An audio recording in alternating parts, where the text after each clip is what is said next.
আল্লাহ থেকে প্রেরণ করেছেন। এই লক্ষ্য আল্লাহর রাসূল সেই মক্কার জীবনে পর্যন্ত, মদিনায় না শুধু মক্কার জীবনে পর্যন্ত এতটা স্পষ্ট রেখেছিলেন। যখন এই আবু জাহাল এবং তার অন্যান্য সাঙ্গপাঙ্গরা আল্লাহ রসুলের চাচা আবু তালেবকে এসে বুঝিয়েছিল, তোমার ভাতিজাকে থামতে বলো, বিনিময়ে সে যা চায় তাই আমরা দেব। নারী চাইলে আরবের সবচাইতে সুন্দরী নারী এনে দেব, আরে সে যদি সম্পদ চায় সম্পদের পাহাড় বানিয়ে দেব, যদি ক্ষমতা চায় তাও বলে ফেলুক, তাকে দারুন নদওয়া নামক পার্লামেন্টের মেম্বার বানিয়ে নেব। আর যদি জিনে ধরে সেটাও বলুক, আমরা সবচাইতে ভালো কবিরাজ ডেকে এনে চিকিৎসা করাবো। নাউযুবিল্লাহি মিন যালিক। আল্লাহর রাসূল তাদের এ সকল কথার পরিপ্রেক্ষিতে বলেছিলেন, ফাওয়াল্লাহ, আল্লাহর কসম করে বলছি, লাউ ওয়াদাউ শামসা ফি ইয়ামিনি ওয়াল কামারা ফি ইয়াসারি আলা আন আতরুকা হাযাল আমরা মা তারাকতুহু হাত্তা ইউযহিরাহু আল্লাহ আও আহলিকা দুনাহু। আরে কিসের লোভ দেখাও, কিসের স্বপ্ন দেখাও? আমার ডান হাতে যদি আকাশে সূর্য এনে দাও, বাম হাতে যদি আকাশের চাঁদটাও এনে রাখো, তবুও তুই আদর্শ আমি ছাড়বো না, যতদিন না আল্লাহ তার জমিনে তার দিনকে করবেন জিন্দা, অথবা আমি নবী হব মুর্দা। যেটাকে আমাদের ভাষায় সহজে আমরা বলি হয়তো শরিয়াত নয়তো শাহাদাত। আমাদের শেখুল হাদিস ইবনে শেখুল হাদিসও কারাগার থেকে বের হয়ে ঘরে ফেরার আগেই এই হুঙ্কারটাই ছুড়েছিল, হয়তো খেলাফত নয়তো শাহাদাত। আরে জীবনের কি দাম আছে যদি আমার জীবনের বিনিময়ে আল্লাহর জমিনে আল্লাহর দিন জিন্দা করা না যেতে পারে? আবু বকর সিদ্দিক রাদিয়াল্লাহু আনহু যেভাবে গর্জে উঠেছিলেন, আয়ান কুসুদ্দিন ওয়ান হাই, আমি জিন্দা থাকতে ইসলামের মধ্যে এতটুকু ত্রুটি ঢুকবে এটা কিছুতেই মেনে নেওয়া যাবে না।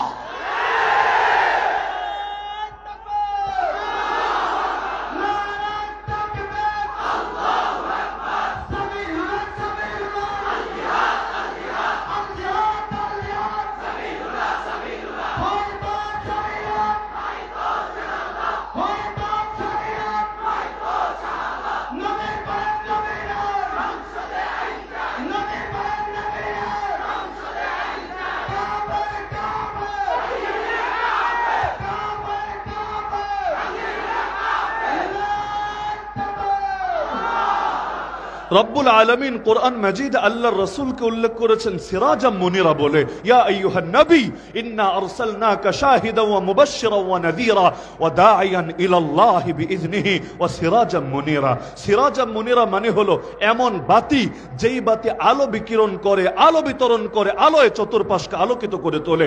ইমাম ফখরুদ্দিন রাজি রাহমাতুল্লাহ আলাইহি তাফসীরে কাবীরের মধ্যে লিখেছেন, রব্বুল আলামিন তাকে তো চাইলে সূর্যও বলতে পারতেন, সূর্যের আলো বাতি আর প্রদীপের আলোর চাইতে বহুগুণ বেশি, কিন্তু রব তাকে সূর্য না বলে, চন্দ্র না বলে, তাকে বাতি বলে কেন উল্লেখ করলেন? তাও এমন বাতি যে শুধু আলো ধারণকারী না বরং আলো বিতরণকারী। তিনি এর কারণ বলেছেন, সূর্যের আলো অনেক বেশি, সন্দেহ নাই, কিন্তু সূর্যের আলো থেকে আমরা পৃথিবীর মধ্যে বাতি জ্বালাতে পারি না, আর ওই জামানায় এটা কল্পনাও করা যেত না। অপরদিক একটা বাতি দিয়ে লক্ষ কোটি বাতি যদি জ্বালানো হয়, তবুও প্রথম বাতির আলো তার আগুন মোটেও কমে না। তা আল্লাহর রাসূলকে আল্লাহ বাতি বলে উল্লেখ করেছেন, এমন বাতি যেই বাতি অন্যান্য বাতিকে করবে আলোকিত। সেই আলোয় সাহাবীরা আলোকিত হয়েছেন, তাবেঈরা আলোকিত হয়েছেন, হতে হতে আমরাও আলোকিত হয়েছি।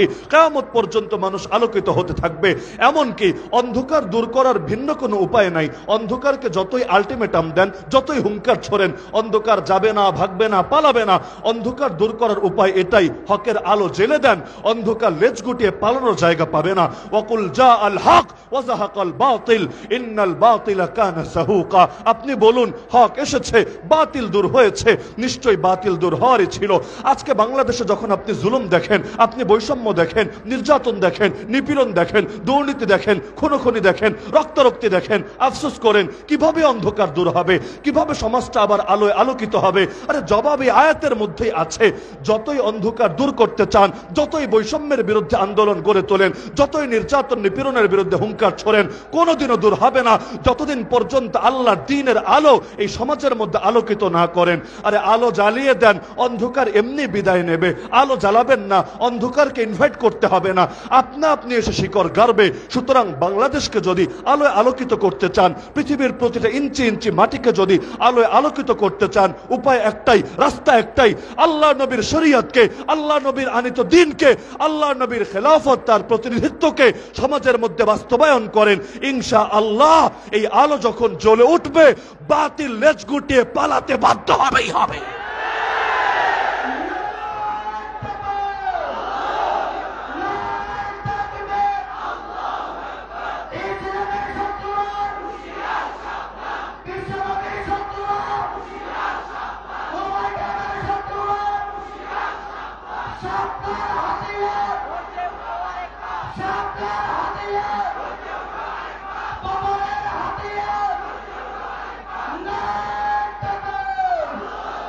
ইসলামের প্রথম কাফেলা যখন হিজরত করে গিয়েছিল হাবাসায়, নাজাশির দেশ তথা ইথিওপিয়ায়, যাওয়ার পরে পেছনে পেছনে মক্কার কুরাইশও তাদের একদল নেতাকে, প্রতিনিধিকে পাঠিয়ে দিল, যাও এদেরকে ফিরিয়ে আনো দেশে।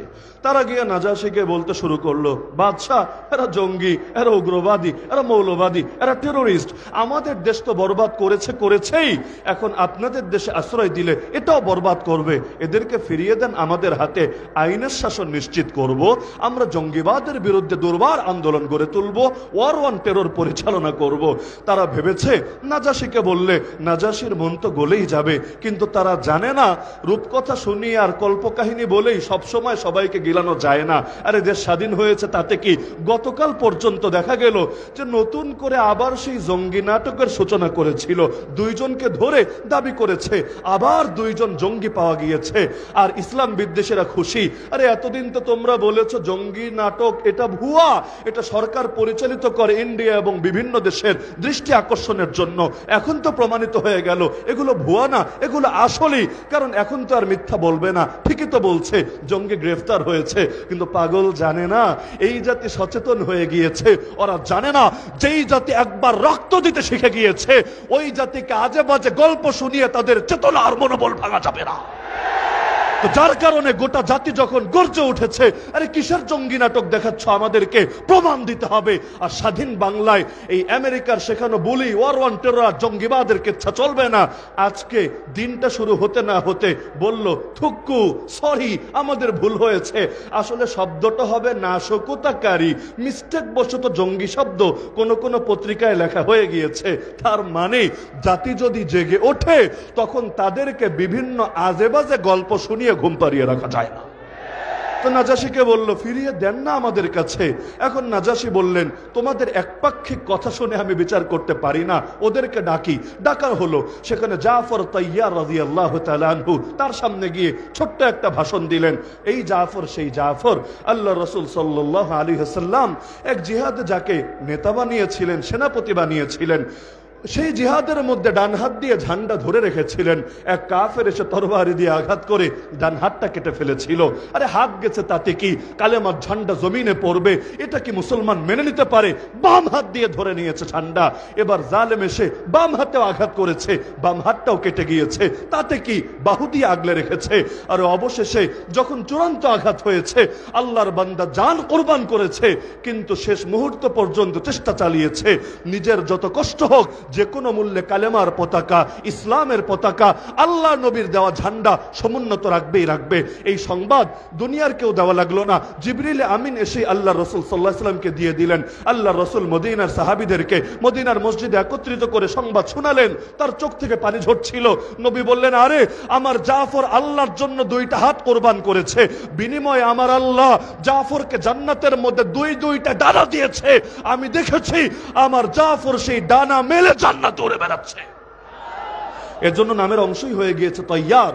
তৈয়ার মানে যিনি উড়ে বেড়ান। তো জাফর তৈয়ার রাদিয়াল্লাহু আনহু বাদশার সামনে গিয়ে বললেন আইয়ুহাল মালিক, হে বাদশা, কুন্না কওমান আহলা জাহিলিয়া, আমরা ছিলাম সেই জাতি যারা ছিলাম জাহেলিয়াতের ধ্বজাধারী, জাহেলিয়াতে লিপ্ত। নাবুদুল আসনাম, আমরা মূর্তির পূজা করতাম। আরব জাতি বহু রকম মূর্তির পূজা করত, কখনো পাথরের মূর্তির, কখনো মাটির মূর্তির, এমনকি ইতিহাস বলে কখনো খেজুরের তৈরি মূর্তি বানাতো খেজুর দিয়ে, ক্ষুধা লাগলে আবার সেটাকে খেয়ে ফেলতো আচ্ছা রকম করে, আবার প্রয়োজন পড়লে বানিয়ে নিত খেজুর দিয়ে। আমাদের দেশে যেমন আইন যখন মনে চায় নিজেরা বানিয়ে নেয়, এই আইন দিয়ে হুজুর দমানো যাবে, এই আইন দিয়ে ইসলামপন্থীদেরকে বরবাদ করা যাবে।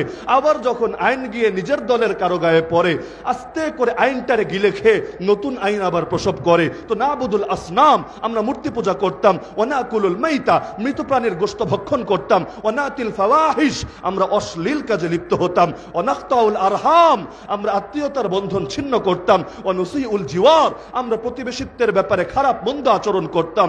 শুধু তাই না, ওয়ায়াকুলুল কাউইয়্যু মিন্না আদ-দাঈফ, আমাদের মধ্যে যারা শক্তিশালী তারা দুর্বলদেরকে খেয়ে ফেলতো। পুরোই বাঙালি জাতির মতো অবস্থা আর কি, মাছে ভাতে বাঙালি, বড় মাছ খেয়ে নেয় ছোট মাছকে।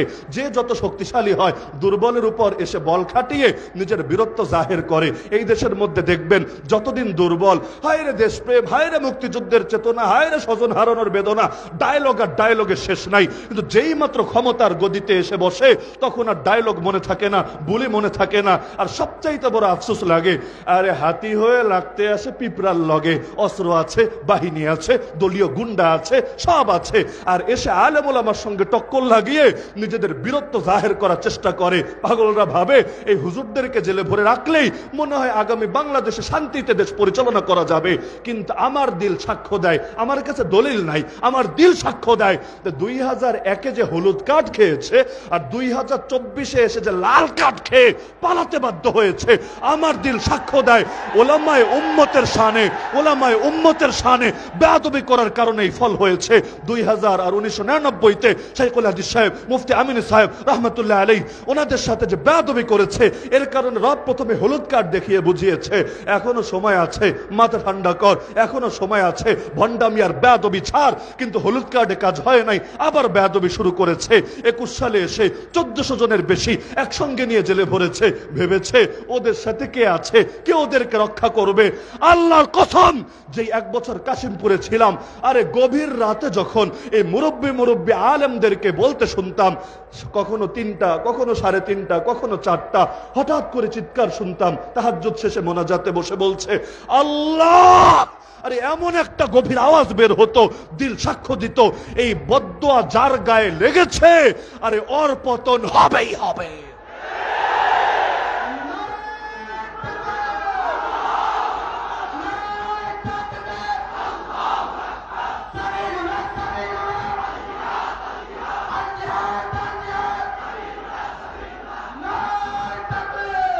আরে তোমরা ভেবেছোটা কি এই দিন আর কোরআন হেফাজতের দায়িত্ব আমরা নেই নাই? হেফাজতের দায়িত্ব নিয়েছেন স্বয়ং আল্লাহ। ইন্না নাহনু নাযালনা যিকরা ওয়া ইন্না লাহু লাহাফিজুন। আর আল্লাহ হেফাজত করবেন কিভাবে? মাধ্যম তো বহুত আছে, কিন্তু আল্লাহ সর্বপ্রধান মাধ্যম বানিয়েছেন বান্দার সিনাকে। তার মানে আল্লাহ কোরআন হেফাজত করবেন কোরআন ওয়ালাদেরকে হেফাজত করার মাধ্যমে। সুতরাং যারাই আসবে কোরআন ওয়ালাদেরকে নিশ্চিহ্ন করার জন্য, আরে তাদের নাম ফেরাউন হোক, হামান হোক, নমরুদ হোক, কারুন হোক, আবু জাহাল হোক, আবু লাহাব হোক, আর এই সমস্ত ফ্যাসিস্ট ডাইনিপুরি হোক, নাম যাই হোক না কেন, ওদের নাম নিশানায় যাবে হারিয়ে।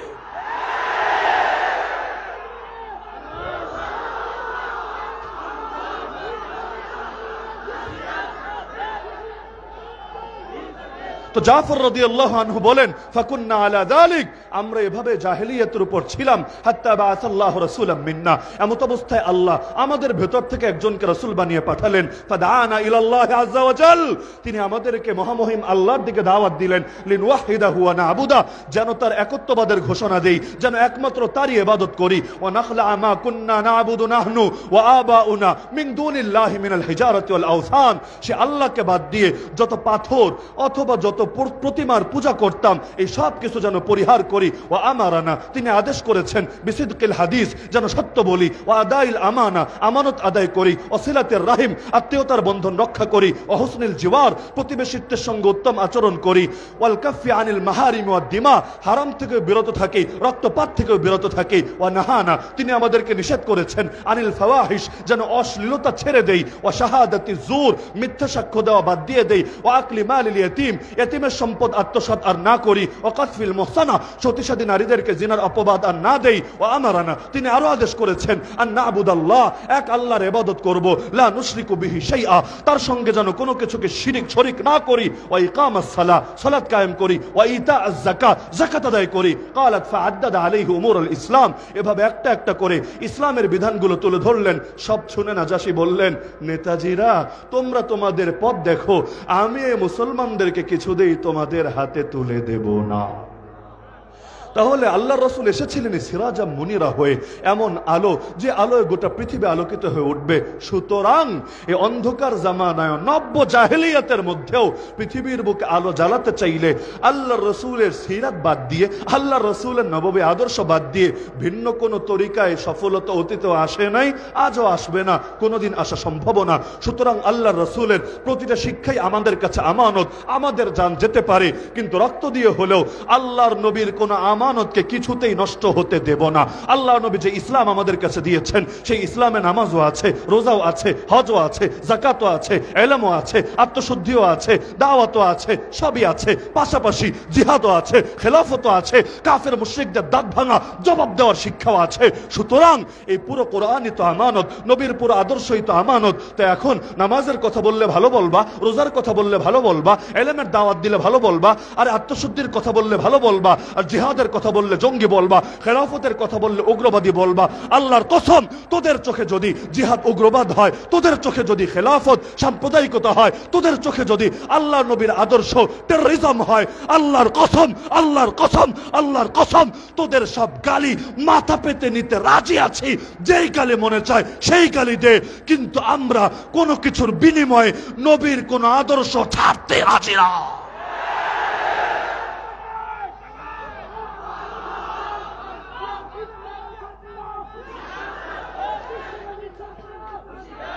হাত থেকে খাবার পড়ে গেছে, সেই খাবার উঠাচ্ছেন। এটা কি এমন আহামরি বিধান? ফরজও তো না, ওয়াজিবও তো না, এমন না যেটা না করলে ঈমান শেষ হয়ে যাবে, যেটা না করলে ফাসেক হয়ে যাবে।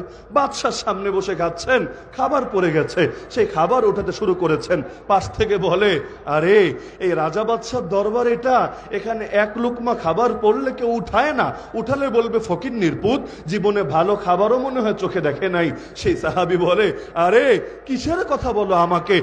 আতরুকু সুন্নাতা হাবিবি লিহাউলাইল হুমাকা, এই গর্দবদের জন্য আমি আমার হাবিবের সুন্নাত ছেড়ে দেব নাকি?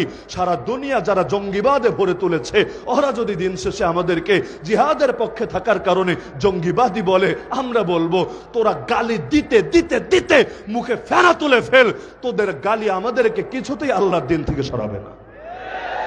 জঙ্গিবাদ মানে যদি হয় ধর্মের নামে সন্ত্রাস, তাহলে ইহুদি বাদীরা, ইসরায়েলের হানাদাররা জঙ্গি হবে না কোন দুঃখে?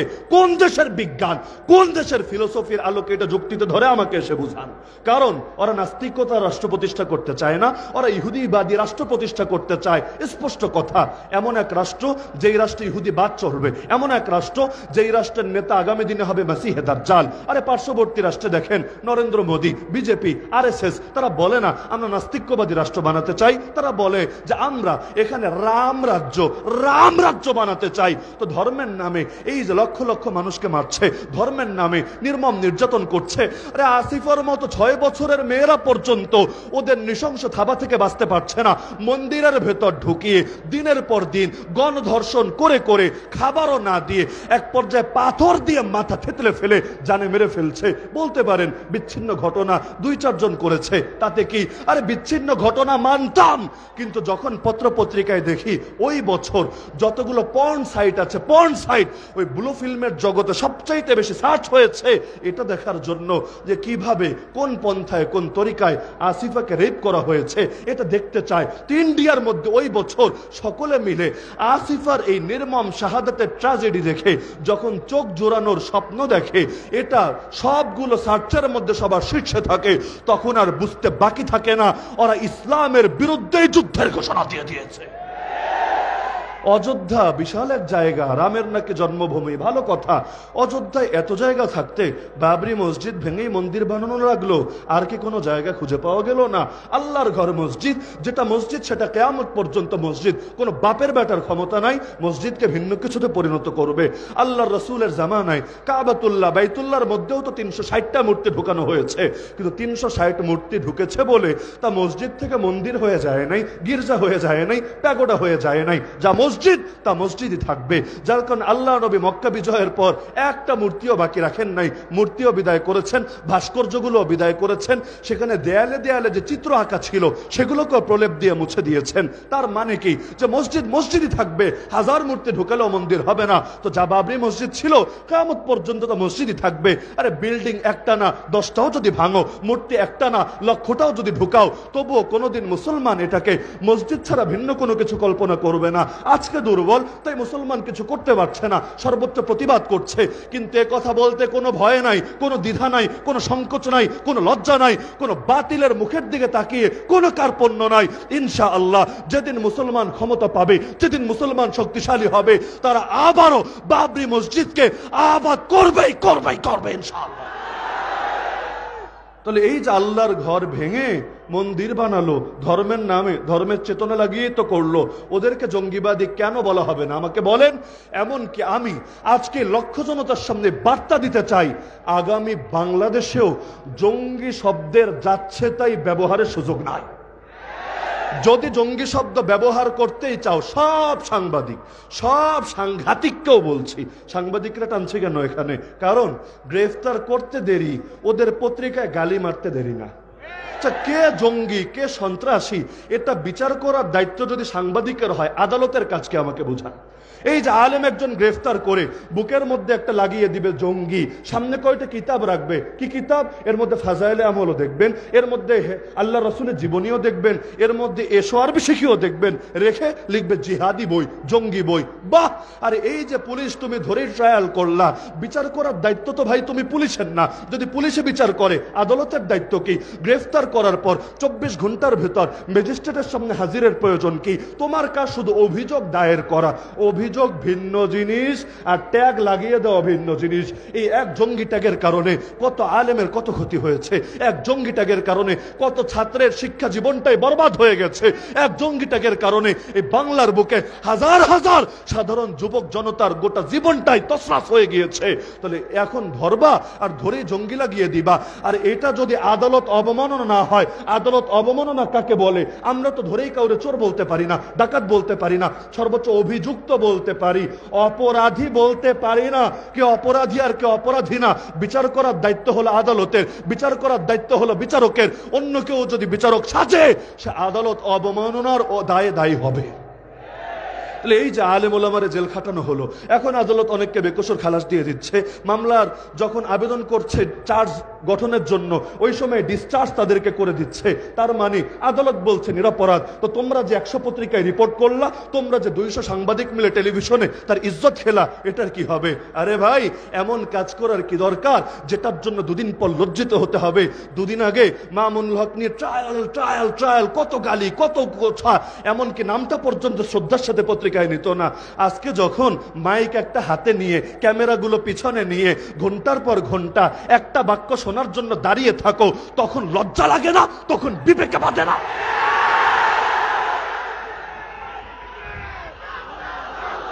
ওরা ভেবেছেটা কি? আরে বাংলাই তো বলে এই দিন দিন নয়, আরো দিন আছে। আজকে ইসলামপন্থীরা দুর্বল, তাতে কি? আল্লাহর রাসূলকেও তো মক্কায় দুর্বল করে রাখা হয়েছিল, কোরআনে আছে ওয়াজকুরু ইয আনতুম কালিলুম মুস্তাদাফুনা ফিল আরদ। মুসলমানরা স্মরণ করো এই দিনের কথা, যখন তোমরা সংখ্যায় কম ছিলা, পৃথিবীতেও দুর্বল ছিলা। তাখাফুন, তোমাদের সর্বদা ভয় হতো, আইয়াতাখাত্তাফুকুমুন নাস, মানুষ তোমাদেরকে বুঝি ছো মেরে নিয়ে যাবে। কখন এসে কালো একটা মাইক্রো থামবে, কখন এসে সাদা একটা হাইয়েস্ট থামবে, নামবে, এসে রাস্তা থেকে খপ করে ঢুকিয়ে নিয়ে যাবে, নিয়ে 5 দিন খবর নাই, 10 দিন খবর নাই, 6 মাস খবর নাই, তারপর বাসায় একটা ঢুকিয়ে বলবে জঙ্গি পাওয়া গিয়েছে। বাহ বাহ, কি আজীব এক তামাশা। তাহলে এই বাংলার জমিনে আগামীতে যদি জঙ্গি শব্দ ব্যবহার করার এসকো জাগে, খাহেশ জাগে, আমি লক্ষ জনতার সামনে ঘোষণা দিচ্ছি, তোমাদেরকে এই লাইনও সততার পরিচয় দিতে হবে। সততা মানে কি? যদি বলো ধর্মের নামে, আদর্শের নামে সন্ত্রাস করলে সেটাকে জঙ্গিবাদ বলে, তাহলে নাস্তিক যে কয়টা আছে, নাস্তিক্যবাদের নামে যারা সন্ত্রাস করে, যারা গালিগালাজ করে, যারা আমার প্রিয় নবীকে নিয়ে কটূক্তি করে, আর এমনকি যারা ভিন্ন ধর্মের লোক, ধর্মের নাম আমি টানতে যাচ্ছি না, ওরা যত রাহাজানি করে, ওরা যত অগ্নি সন্ত্রাস করে, ওরা যত খুনোখুনি করে, এগুলোকেও জঙ্গিবাদ বলে চালাতে হবে। ওদেরকে গ্রেফতার করেও জঙ্গি নামে আখ্যায়িত করতে হবে। আর যদি দেখি খালি দাড়ি টুপিওয়ালা, আর যদি দেখি খালি মাদ্রাসা পড়নেওয়ালা, আর যদি দেখি খালি আলেমা ছাত্র জনতার সামনে জঙ্গি শব্দ ব্যবহার করা হয়, ইনশাআল্লাহ সুম্মা ইনশাআল্লাহ এই জাতি তোমাদেরকে এমন ভাবে রুখে দেবে, তোমরা হেলিকপ্টারে করেও পালাতে পারবে না। আরে তোমাদেরকে নির্মম ভাবে লজ্জিত হতে হবে। তাহলে আল্লাহর রাসূল সাল্লাল্লাহু আলাইহি ওয়াসাল্লাম আমাদেরকে এক আদর্শ দিয়ে গিয়েছেন।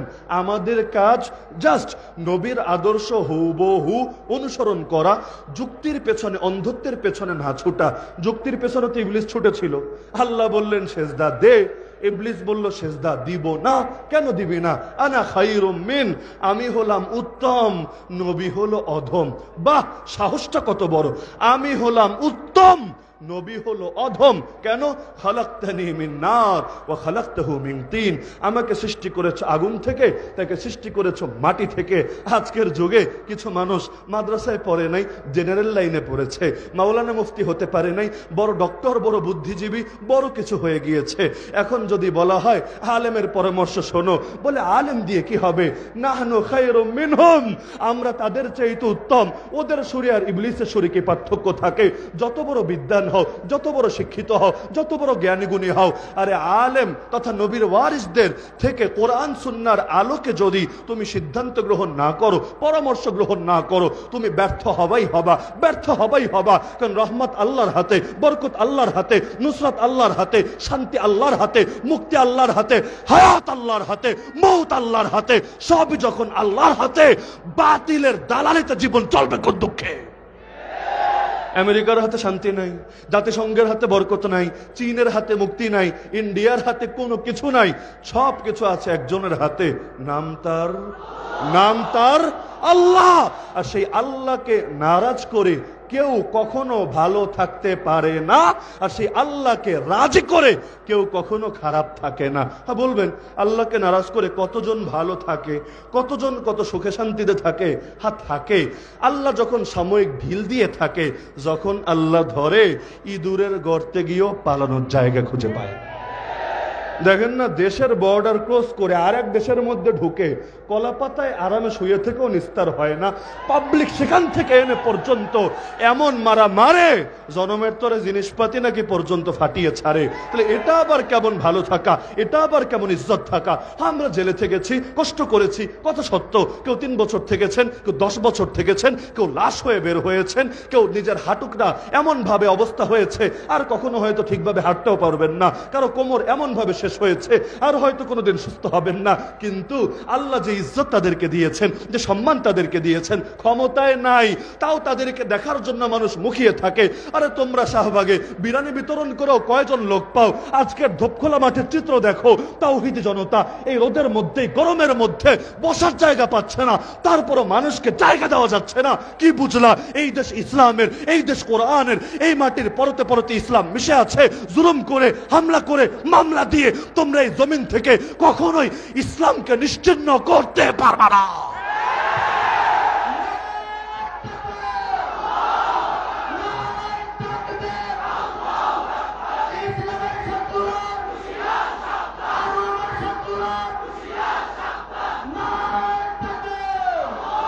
সুতরাং আমরা নির্ভয়ে বলতে পারি, আগামীর বাংলাদেশ ইসলামের বাংলাদেশ, আগামীর বাংলাদেশ কোরআনের বাংলাদেশ, ইসলামের হেফাজতের দায়িত্ব নিয়েছেন আল্লাহ। এত জুলুমের পরও যখন ইসলামের কিছু করা যায় নাই, আগামী দিনেও ইনশাআল্লাহ কিছুই করা যাবে না। আমাদের প্রয়োজন সদা সর্বদা হকের পক্ষে থাকা, ইসলামের পক্ষে থাকা, দিন শরিয়াত এবং কোরআনের পক্ষে থাকা। আর সময়ে সময়ে রূপ পাল্টে না ফেলা, এমন না হওয়া। সুখের দিনে তো আছি, দুঃখের দিনে নাই। হক আর বাতিলের মধ্যে নিরপেক্ষতা চলে না। হয়তো হকের পক্ষে, না হলে বাতিলের পক্ষে। মাঝামাঝি হতে যায়ও না, ঘোরাও না, গাধাও না, এটা আবার কোন হালুয়া। তো মাঝামাঝি হতে যেও না। কিছু লোক এখন নতুন করে এসে, এটা বলে আমি আলোচনার ইতি টানছি, হযরত চলে এসেছেন। কিছু লোক এখন নতুন করে এসে ধর্মনিরপেক্ষতার স্লোগান উচ্চকিত করতে শুরু করেছে। এত রক্ত দিয়েছি, এই রক্তের লাশ ধরে রাখতে চাইলে ধর্মনিরপেক্ষ বাংলাদেশ গড়ে তুলতে হবে। আল্লাহর কসম, এই ক্ষেত্রে নিরপেক্ষ শব্দ ভণ্ডামি ছাড়া কিছু না। নিরপেক্ষ আবার কি রে ভাই? হয়তো রহমানের পক্ষে, না হলে শয়তানের পক্ষে। হয়তো হকের পক্ষে, না হলে বাতিলের পক্ষে। হয়তো আলোর পক্ষে, না হলে অন্ধকারের পক্ষে। যারা বলে আমরা নিরপেক্ষ, তারা মূলত মুনাফিকদের মতো, যারা যারা ভেতরে ভেতরে শয়তানের পক্ষই লালন করে, তবে বলার সাহস রাখে না। সুতরাং নিরপেক্ষতার কোনো সুযোগ নাই। সুদিন এসেছে বলে সুর পাল্টানোর কোনো অবকাশ নাই।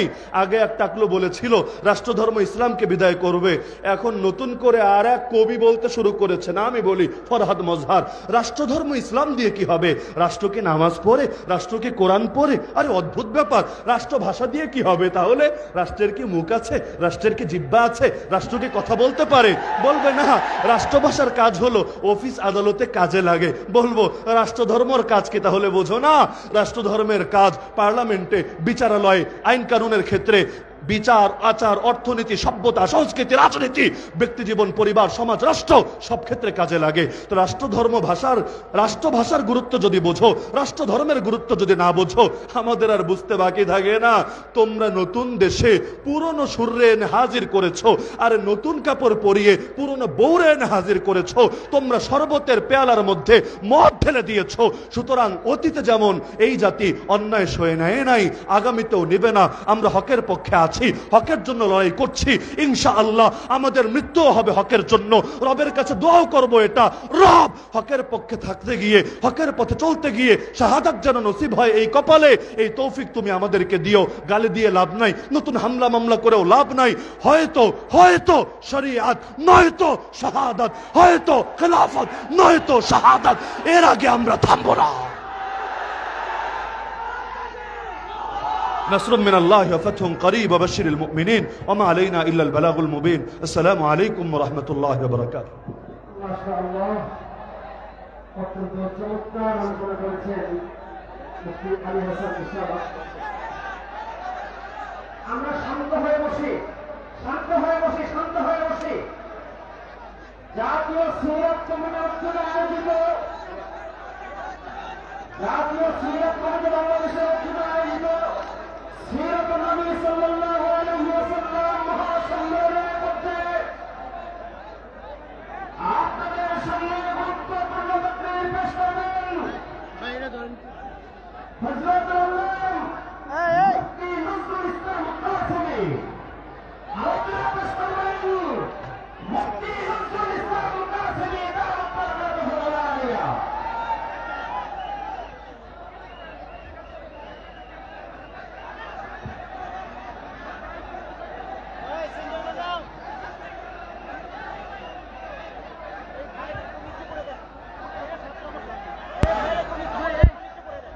السلام عليكم ورحمة الله وبركاته.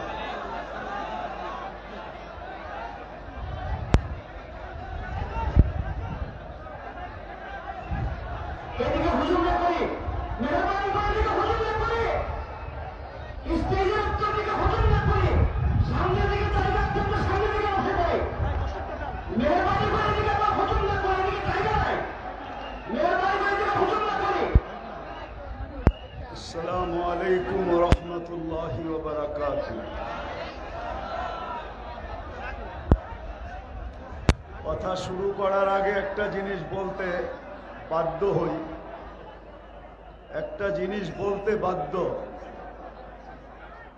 কেননা এই সভাটা, আলোচনাটা কোনো সাধারণ আলোচনা না,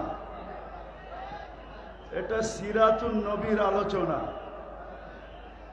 বিদায় সিরাতুন নবীর আলোচনা বিদায় আমাদের মজমাটা বা আমাদের শ্রোতাদেরকে এই কথা মাথায় রাখতে হবে যে আমাদের কোনো কিছু যেন আল্লাহর রসুলের সিরতের বাহিরে না যায়।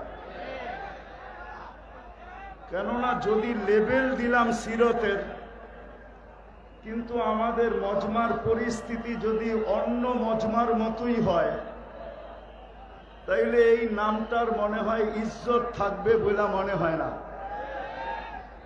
একটু ব্রেন দিয়া চিন্তা করতে হবে, তাইলে কাজে দিবে। বিবেকটা আল্লাহ এই জন্যই দিছেন যেন এটাকে কাজে লাগাই। বিদায় কথা কিন্তু এখনো শুরু হয় নাই। আমি সবার কাছে অনুরোধ রাখব যে সিরাতের নবীর মাহফিল দেখা যেন মানুষ সিরাতের দিকে আকৃষ্ট হয়। আমাদের বসা, আমাদের শোনা, আমাদের হাঁটা, আমাদের চলা, কেননা সিরাতুল নবী বলতে আল্লাহর রসুলের সিরাত আলোচনা হবে বা সিরাতের প্রয়োজনীয়তা কি এটাকে আমাদের সামনে বক্তারা তুলে ধরবে। এটাই তো সিরাতুল নবী। কি বলেন? মনে হয় বুঝাইতে পারতেছি না, সবার কানে পৌঁছতেছে না। বিদায় আমাদের অবস্থাটা এরকম হইতে হবে যে মানুষ অবস্থা দেখাই আমাদের দিকে আকৃষ্ট হয়। শুধু হইহুল্লা দ্বারা মানুষ আমাদের দিকে আকৃষ্ট হবে না, বরং মানুষ আমাদের কর্ম দ্বারা আমাদের দিকে আকৃষ্ট হবে সবচেয়ে বেশি। এই জন্য সিরাতের মাহফিল হিসাবে যতটুকু ডিসিপ্লিন হওয়া দরকার এখানে, অতটুকু ডিসিপ্লিন যদি আমরা দেখাইতে পারি, তাইলে মানুষ আমাদের উপরে আস্থা রাখবে, আমরা আস্থাভাজন হব। আর যদি ডিসিপ্লিন না দেখাইতে পারি, আমি বেশিরভাগ ছাত্রদেরকে বলবো, তোমরা যদি ডিসিপ্লিন না দেখাইতে পারো, তাইলে সমাজ কিন্তু বলবে যে এরা ডিসিপ্লিনওয়ালা না, এরা উশৃঙ্খল। বিদায় পায়ে হাত রাখা বলবো, যতক্ষণ পর্যন্ত এই অনুষ্ঠান চলে আর আমরা যতক্ষণ পর্যন্ত থাকব, ততক্ষণ পর্যন্ত আমরা এরকম একটা ডিসিপ্লিন দেখাবো যে দুনিয়া আমাদের ডিসিপ্লিনকে দেখা আকৃষ্ট হয়, আমাদের কাছ থেকে শিখে। আর যদি আমরা হইহুল্লা করি, এলোমেলো থাকি, তাইলে কিন্তু ব্যানার আর আমাদের বাস্তব দুটায় কখনো মিল খাবে না।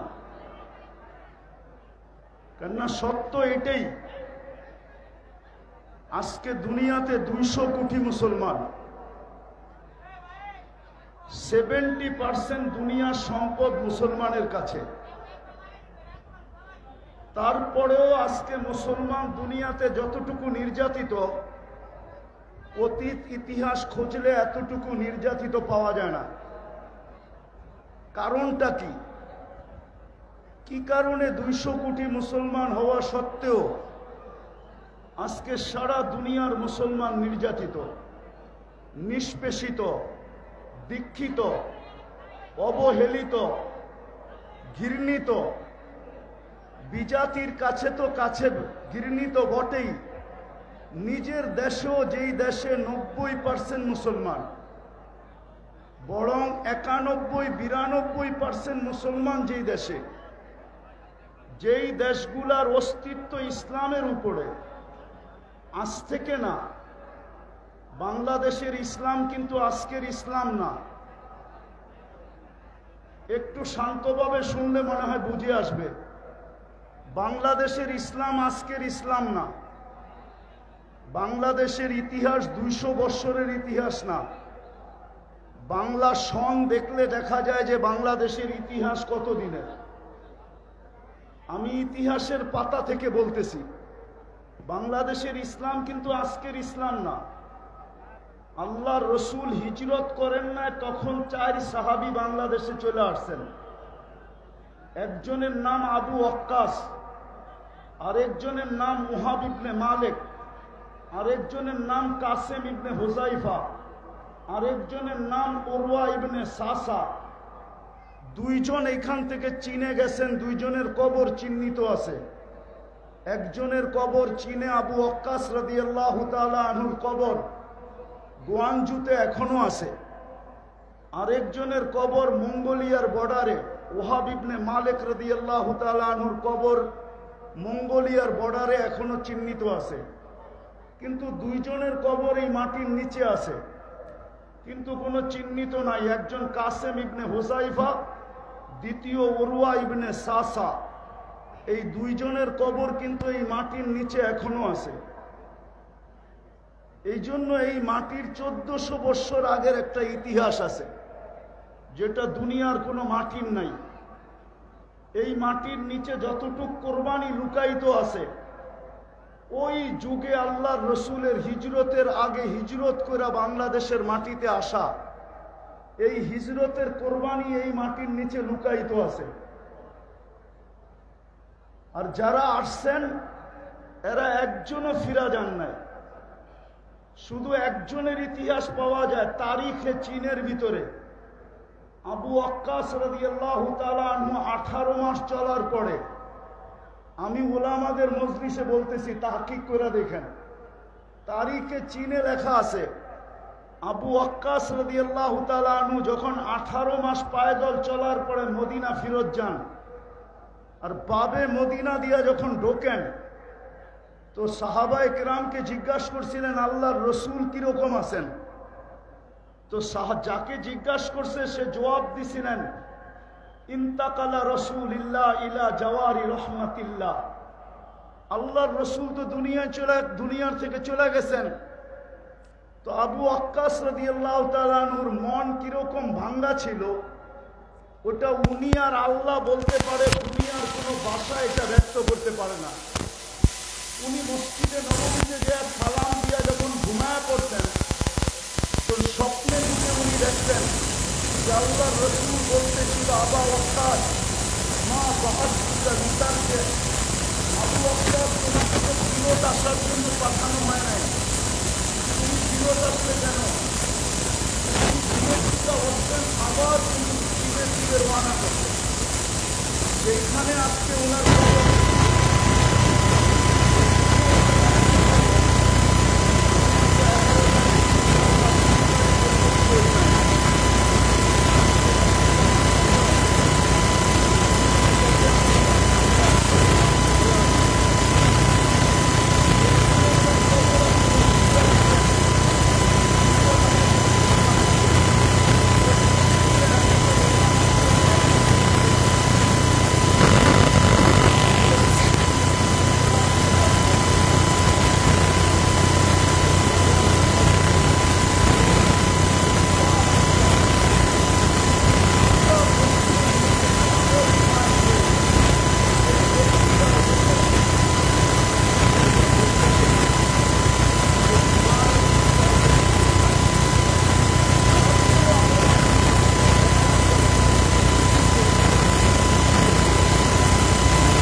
ভিতরে কেউ আঙ্গুল খেলতে পারেন না, কিছু আসে যায় না।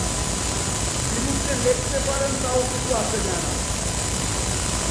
কিন্তু আমার মন বলে, আমার তাকাইয়ুল বলে রাসূলুল্লাহ সাল্লাল্লাহু আলাইহি ওয়াসাল্লামের আদর্শের কারণে, যাকে আল্লাহ আদর্শ বানায় পাঠাইছেন, লাকাদ কানা লাকুম ফি রাসূলিল্লাহি উসওয়াতুন হাসানাহ। সেই হেদায়েতের চাওয়া আমরা প্রত্যেক নামাজের ভিতরে চাই। সূরা ফাতিহা ব্যতীত যে নামাজ হয় না, যার ভিতরে মৌলিক বিষয় হল ইহদিনাস সিরাতাল মুস্তাকিম। আমি মাদ্রাসার ছাত্রদেরকে বলতেছি, তোমরা একটু ভালোভাবে আমার কথাটা চিন্তা করো, ঠান্ডা মাথায় চিন্তা করো। এই হেদায়েত আমরা প্রত্যেক রাকাতে চাই। এই হেদায়েত মানুষের জীবনের ভিতরে সবচেয়ে বড় জিনিস। হেদায়েত প্রাপ্ত যে হয়, খোদার কসম, তার কোনো জিনিস দ্বারা মানুষ কষ্ট পায় না, এমনকি পিঁপড়া পর্যন্ত কষ্ট পায় না। আমি আমাদের আকাবের জীবনের ভিতর থেকে একটা জীবন বলতে চাইতেছি। হুসাইন আহমদ মাদানী রহমতুল্লাহ একবার আকাবের মাদ্রাসায় আসছিলেন। আজ থেকে 50 বছর আগের কথা হবে, কারো মনে আছে কিনা আমি জানি না। মোহাম্মদ শফিউল্লাহ রহমতুল্লাহ যদি থাকতেন, তাহলে ওনার কাছ থেকে হয়তো আমার কথাটাকে সরকারিত করা যেত। ওই সময় কোনো নলের ব্যবস্থা ছিল না। হাটাজারি স্কুলের সিঁড়িতে বসে উজু করতে হতো। হুসাইন আহমদ মাদানী রহমতুল্লাহ উজু করতেছিলেন। পুরান মসজিদের সামনে যারা দেখতে তারা দেখতে, ওইটার এক পারের দিকে দক্ষিণ পারে একটা পিপিলিকা পানিতে হাবুডুবু খেতেছিল, কারো চোখে পড়ে নাই। হুসাইন আহমদ মাদানী রহমতুল্লাহ চোখে পড়ছে। উনি উঁচু ছাড়ছেন, ওইদিকে গেছেন, পানিতে নামতে নামতে হাঁটু পানিকে অতিক্রম করা রান পানি পর্যন্ত নামছেন। তারপরও পিপিলিকার নাগাল পেকেছিলেন না। উনি মেসওয়াক বাহি করে আগে বাড়ায় দিচ্ছেন, পিপিলিকাকে উঠে উপরে ছেড়ে দিচ্ছেন। সমস্ত ছাত্ররা ওনার ওই সময় উপস্থিত ছিল। হুসাইন আহমদ মাদানী রহমতুল্লাহ আলাইহি। আমরা আমাদের আকাবেরদেরকে চিনি না, আমাদের ইয়াং যুবকরা আজকে আকাবেরদেরকে চিনে না। না চিনার কারণেই আমরা আকাবেরদের না অনুসরণ করতে পারি না, আকাবেরদের ব্যাপারে সঠিক মনের থেকে মুখ দ্বারা ব্যক্ত করতে পারি। বরং দেখা যায় আমাদের সমাজে ইয়াং বেস আকাবেরদেরকে পর্যন্ত লাঞ্ছিত করতে দ্বিধা করে না, আকাবেরদেরকে পর্যন্ত আঙ্গুল উঠাইতে দ্বিধা করে না। রাগ হলো না তোমরা আমার কথা, মনে উঠলো এই জন্য বলতেছি। ইমাম তিরমিজি রহমতুল্লাহের জীবনী পড়ে দেখো। ইমাম তিরমিজি রহমতুল্লাহ দেখছেন যে আমার থেকে বয়সে যে একদিন বড়, তার ভিতরে আমার থেকে 100 গুণ খায়ের বেশি। ওনাকে জিজ্ঞাসা করতে, আপনি এটা বলেন কি করে? বলছে খায়রুল কুরুনি কারনি, আমাকে বলে আল্লাহর রসুলের জমানার যে যত কাছে হবে তার কাছে তত বেশি খায়। আমাদের আকাবেররা আমাদের আল্লাহর রসুলের জমানার কাছে ছিল, আমি জমানার থেকে আজকে দূরে। আমার মুরব্বী যে বসা আছে, উনি আল্লাহর রসুলের জমানার কাছে আমার থেকে। যদিও আমার দাড়ি পাকা, ওনার দাড়ি পাকা, কিন্তু বয়সে উনি আমার চেয়ে বড়। এটা আমি মনের থেকে বিশ্বাস করি, ওনার ভিতরে আমার চেয়ে কোটি গুণ বেশি খায়ের রাখা আছে। তো যেটা বলতেছিলাম, হুসাইন আহমদ মাদানীকে জিজ্ঞাসা করতে, হযরত আমাদেরকে বললেই তো পারতেন। তো উনি জবাব দিছিলেন, হাকাদা উমিরনা, আল্লাহ আমার দিকে ছিল, বিদায় পিপিলিকাকে বাঁচানো আমার দায়িত্ব ছিল, তোমাদের দায়িত্ব ছিল না। রসুলের আদর্শ আমাদেরকে এটাই শিখাইতেন। আজকে মুসলমান হওয়া সত্ত্বেও দুনিয়ায় বর্তমানে যত আলেম ওলামা আছে, 50 বছর পিছিয়ে গেলে এত আলেম ওলামা ছিল না। আজকে যত মাদারের সাথে এত মাদারের ছিল না। আজকে যত বিশ্বখানা আছে এত বিশ্বখানা ছিল না। আজকে যত খোতাবা আছে কিন্তু আজকে যতদূর দুর্দশা, 50 বছর আগে আমাদের এরকম দুর্দশা ছিল না। কসম খোদার, আমার মুরব্বীরা আছে কিনা জানি না, কারণ ছিল হযরত মাওলানা আব্দুল গফফার সাহেব রহমতুল্লাহ আলাইহি, উনি কারণ বাজারের সবাই বয়ান করতেছিলেন। আমাদের রাষ্ট্রপতি এরশাদ সাহেব পাশে বসা ছিল, উনি তখন রাষ্ট্রপ্রধান। আব্দুল গফফার সাহেব হাসতে হাসতে বলতেছিল এরশাদ সাহেবকে লক্ষ্য করা যে আপনি আমাদের রাষ্ট্রপ্রধান, আমাদের একটা নীতি আছে, রীতি আছে, প্রথম দিন বাসর ঘরে যদি বউকে দেখতে হয় তাইলে আমাদের দেশে টাকা দিয়া দেখতে হয়, মধ্যখানে শালা শালিরা পর্দা ধরে, জামাই যতক্ষণ পর্যন্ত টাকা না দেয় তো পর্দা উঠায় না, নিজের বউয়ের চেহারা দেখতে দেয় না। আপনি আমাদের রাষ্ট্রপ্রধান হওয়া সত্ত্বেও আপনি আপনার বউকে এরকম খোলা ছেড়া দিলেন কি করে যে এখন একজন রিকশাওয়ালাও পয়সা ছাড়া আপনার ওয়াইফকে দেখে? ওইটা একটা সময় ছিল, একটা সময় ছিল, খায়রের সময় ছিল। ওনারা আল্লাহর রসুলের জমানার কাছে ছিলেন, আদর্শের উপরে প্রতিষ্ঠিত ছিল। এরশাদ সাহেব শুধু হাসছেন, কোনো প্রতিবাদ করেন নাই, কোনো জিদ বা হিংসা বিদ্বেষ ভিতরে নেন নাই যে আমি স্টেজ থেকে যায়া গফফার সাহেব তোমাকে দেখাবো তুমি কত বড় আব্দুল গফফার। কোনো প্রতিশোধ নেন নাই। কিন্তু আজকে কথা বইলা স্টেজ থেকে নামা যায় না, কথা বইলা স্টেজে বসেও থাকা যায় না। কেন এই দুরবস্থা? আমার প্রশ্নের জবাব দেন আপনারা, কেন এত দুরবস্থা? টুপিওয়ালা তো আগের চেয়ে বেশি, দাড়িওয়ালা তো আগের চেয়ে বেশি, নামাজি তো আগের চেয়ে বেশি, তাবলিগওয়ালা তো আগের চেয়ে বেশি, ওয়াজ নসিহত তো আগের চেয়ে বেশি। আমি কথা শেষ জায়গায় চলে আসছি। আজকে আমরা আল্লাহর রসুলের আদর্শকে শুধু একটা ব্যানারে আবদ্ধ করছি। সিরাত শুধু ব্যানারে আবদ্ধ আমাদের জীবনে না। আমরা সিরাতকে মানুষের সামনে তুলে ধরতে পারি নাই। রাগ হয়েন না, পায়ে হাত রাখি। গত বৎসরও এখানে সিরাত মাহফিল ছিল, এর আগের বৎসরও ছিল, এর আগের বৎসরও ছিল, এই বৎসরও সিরাত মাহফিল আছে। কিন্তু আমি ওলামা তোলাবাদের পায়ে হাত রেখা বলবো, শুধু বৎসরে একটা সিরাত মাহফিল করার দ্বারা জাতির ভিতরে সিরতের আকর্ষণ আসবে না, বরং আমাদেরকে রবিউল আউয়াল মাস পুরাটা প্রত্যেক মহল্লায়, প্রত্যেক মসজিদে, প্রত্যেক গলিতে, প্রত্যেক এলাকায় সিরতের প্রয়োজনীয়তা যদি মানুষের সামনে তুলে ধরতে পারি, সিরতের উপকারিতা যদি মানুষের সামনে তুলে ধরতে পারি, যে সিরতের দ্বারা আল্লাহর রসুলের আদর্শ দ্বারা যদি আদর্শবান হই, তাইলে আমাদের সমাজটা কিরকম হবে, এই চিত্রটা যদি আমরা তুলে ধরতে পারি, তাইলে খোদার কসম হইতে পারে আমাদের সমাজ এরকম হবে যে এই সমাজটা সারা দুনিয়ার ভিতরে মডেল হিসাবে রূপান্তরিত হবে। যদি সারা রমজানে যদি পুরা রমজানে ফাজাইলে রমজান পড়া হইতে পারে,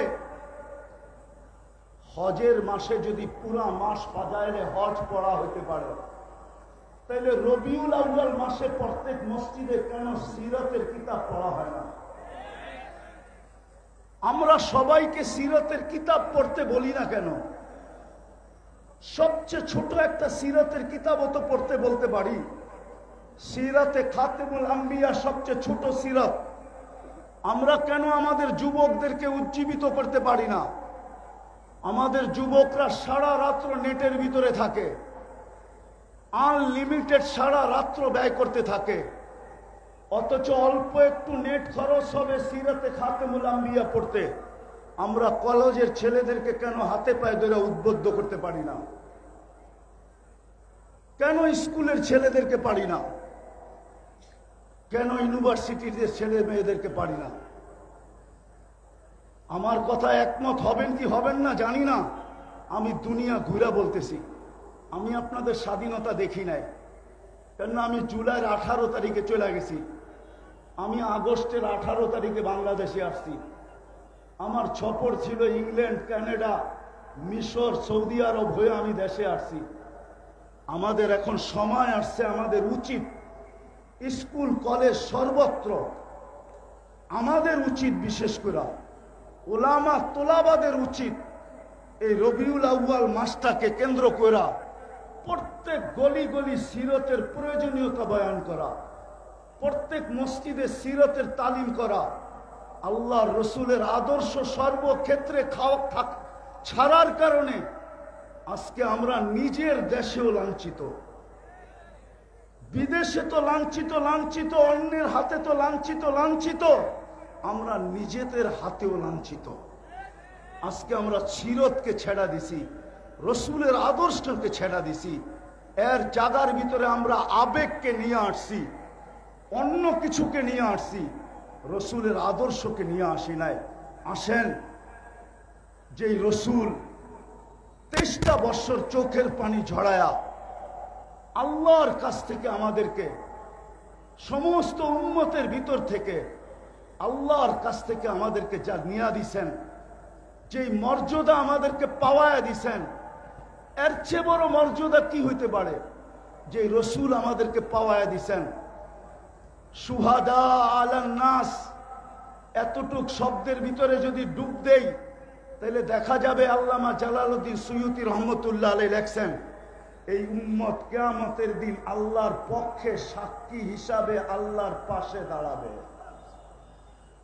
সমস্ত উম্মতের উপরে আল্লাহ আমাদেরকে সাক্ষী হিসাবে গ্রহণ করছেন, নিজের পক্ষে নির্বাচিত করছেন।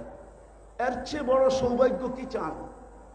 কিন্তু প্রশ্ন যদি উঠে আমাদের পক্ষে কে, তো আল্লাহ তো এটাও বলে দিছেন, ওর রাসূল শাহিদান আলাইকুম, আমি বন্ধুকে তোমাদের পক্ষে দিয়া দিছি আর তোমাদেরকে আমার পক্ষে নিয়ে দিছি।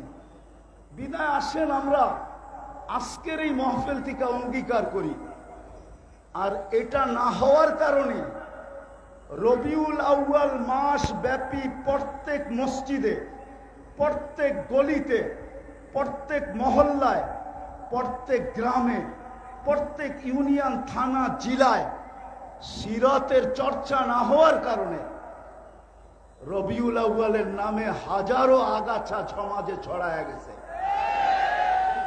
যতই চিৎকার দেন, এই চিৎকারে দিলের মহব্বত বাহির করা যাবে না।